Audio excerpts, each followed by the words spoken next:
बच्चों, जो आज दर्द सह लेता है कल वही दुनिया पर राज करता है। ठीक है, वही ये लाइन जो है आप पर ट्रू बैठती है। जितनी आप क्वेश्चंस की प्रैक्टिस करोगे उतना ही आप सफलता के करीब पहुंचोगे। ठीक है, तो चलो आओ अब हम इस क्वेश्चन को देखते हैं जो स्क्रीन पे दिया गया है। इसमें आपको एक अलग तरीके से एक फंक्शन लिखा गया है। ठीक है, और उस फंक्शन का आपको डोमेन और रेंज बताना है। मतलब क्या है कि एक्स, आप डोमेन क्या होता है कि एक्स की जिन जिन वैल्यू के लिए आपका फंक्शन डिफाइन हो रहा हो, तो वो डोमेन ये होगा। और फंक्शन एक्चुअली में एफ एक्स इक्वल टू कितना है, 1/1 माइनस एक्स स्क्वायर है। ठीक है, अगर आप इस फंक्शन को देखो 1/1 माइनस एक्स स्क्वायर है बाई इक्वल टू या एफ एक्स इक्वल टू, तो एक्स की किन वैल्यूज के लिए आपको फंक्शन डिफाइन और किन वैल्यूज के लिए नहीं है भाई। अगर आपने एक्स की वैल्यू यहां से क्लियर हो रहा है कि अगर ये वैल्यू 0 के इक्वल हो जाती है तब आपका फंक्शन नॉट डिफाइंड हो जाएगा। तो ये किन पे 0 हो रही है, जब आपकी एक्स की वैल्यू 1 होगी और -1 होगी। मतलब आपका जो डोमेन आ जाएगा वो हो जाएगा पूरा रियल सेट, लेकिन आपको 1 और -1 पॉइंट नहीं लेने हैं। इन दोनों को छोड़कर, 1 और -1 को छोड़कर पूरा रियल सेट आपका क्या है, डोमेन। अब हम किसकी बात करते हैं, रेंज की बात करते हैं। रेंज निकालने के लिए जैसे कुछ क्वेश्चंस होते हैं, जैसे 1/(-2 sin x या 1-2 cos x, इस तरीके से जो भी होते हैं उनका करने का अलग तरीका होता है ना, क्योंकि आपको sin x की मैंने इस तरह के क्वेश्चंस भी कराए हुए हैं, वो आप अलग मेथड से करते हैं रेंज निकालने के लिए। लेकिन अगर वो इस फॉर्म में दे रखे हैं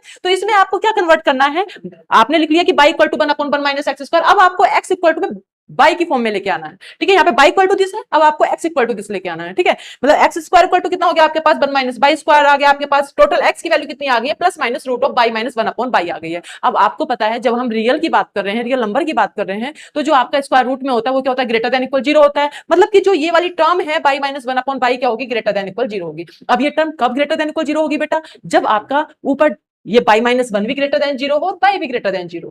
ठीक है, या फिर दोनों टर्म क्या है, निगेटिव हो। तो आपके पास केसेस हो सकते हैं कि ऊपर वाली भी टर्म पॉजिटिव और नीचे वाली टर्म भी पॉजिटिव, ऊपर वाली भी टर्म निगेटिव और ऊपर वाली टर्म भी निगेटिव। मतलब इस तरीके से अगर आपने कोई सी भी टर्म निगेटिव और पॉजिटिव ले ली है, मतलब एक निगेटिव एक पॉजिटिव, तब आपकी जो इनइक्वालिटी है ये सेटिस्फाई नहीं होती है। ठीक है, और यहां से क्लियर हो रहा है कि बाई नॉट इक्वल टू 0 होना चाहिए, क्योंकि अगर 0 हो गया तब आपका क्या हो जाएगा, एक्स की वैल्यू क्या हो जाएगी, इनफाइनाइट हो जाएगी, जो इसके लिए भी ट्रू नहीं है। मतलब आपको 0 भी नहीं लेना है। ठीक है, तो इस वाले केस से जब हम चलते हैं तो बाई -1 ग्रेटर देन इक्वल 0 हो जाता है, और यहां से क्या हो जाता है, बाई ग्रेटर देन 0। अब यहां से आप सोचो बाई भी ग्रेटर देन इक्वल 1 है और बाई ग्रेटर देन 0 है, इसका मतलब कौन सा आपके पास रीजन आ रहा है, कौन सी रेंज आ रही बाई की, बाई ग्रेटर देन इक्वल यहाँ पे कितना हो जाएगा आपके पास, ग्रेटर देन 1। मतलब क्या है, बाई बिलोंग करेगा आपका 1 से लेके इंफिनिटिव के बीच में। किससे आया वो, जब आप ये वाला केस ले रहे हैं। और जब आप सेकंड वाला केस ले रहे हैं तो आपको क्या मिलेगा, दोनों निगेटिव होंगे, मतलब कि बाई -1 लेस देन इक्वल 0 और बाई लेस देन 0। ठीक है, 0 तो आप 0 के तो इक्वल ले नहीं सकते हैं, तो आपका कितना हो गया, यहां से बाई बिलोंग करेगा, कौन सा छोटा आ रहा है आपके पास, 0 से आ रहा है, तो मतलब 0 टू इंफिनिटिव हो गया। मतलब जो बाई की वैल्यू है वो, या फिर कह सकते हैं कि रेंज जो है वो किस में बिलोंग करेगी आपके पास, 0 to infinitive union 1 to infinitive. ये क्या होगी, आपके फंक्शन की रेंज हो गई, और डोमेन क्या हो गया, r -1,1 हो गया है। ठीक है, तो आपका क्वेश्चन अगर आपके समझ में आ गया है तो इस तरीके की बहुत सारी प्रॉब्लम्स आप सोल्व कर सकते हैं, और इस तरीके के क्वेश्चंस देखने के लिए अपने चैनल को फॉलो कीजिएगा। Thank you.